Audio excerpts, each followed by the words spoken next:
далее.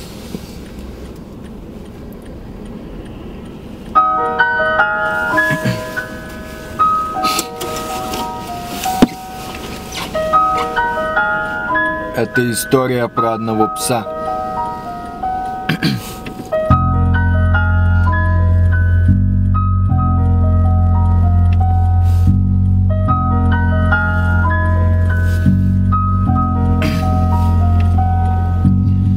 Не скули, закрой пасть, иди на место, сука, в глазах груб, любимый хозяин, паскуда с холодом наедине в будке, на старой куртке коротает сутки, воспринимая в шутку все. Любовь есть, он любит, да, даже гладит иногда, но глаза не те уже, не того щенка, который под той самой курткой был доставлен в дом.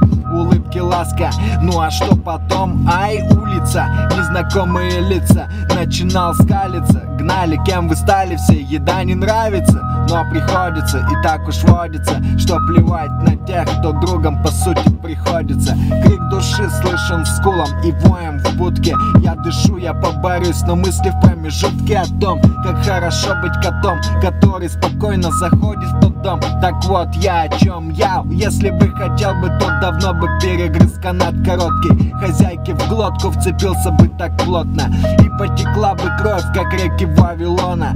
За метлу и камни брошены в мою сторону, а им все равно, что есть, что нет, что было, что не стало. Сорвался с ошейника и бежал, куда глядел, и не волновало совсем, что там в том дворе, где вырос, где грубость и сырость, где палки и свист, стая дворовых приняла как своего. Появились чувства там, где все за одного, и ошейник не давит на гордость, свобода и вольность действий, где из-за лая нет никаких последствий. Пробегая однажды рядом с домом родным, увидел, как хозяин курил. Он был совсем седым, увидевший друга, встал на колени и молил, чтобы подошел Мухтар, но Мухтар не подходил. Стая ушла, а он так и на коленях ждал. Где же ты был раньше, когда я в будке тосковал? Умерла хозяйка после пьянки соседской, дочь забыла отца после этих бедствий. Спился совсем, это бездна из стен.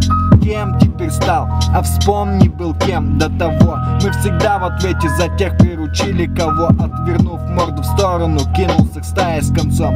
И у пса есть чувство, помни, ничего не чувствуют лишь камни.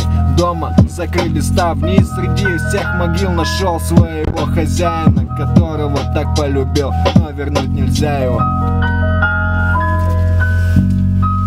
Мы всегда в ответе за тех, кого приручаем.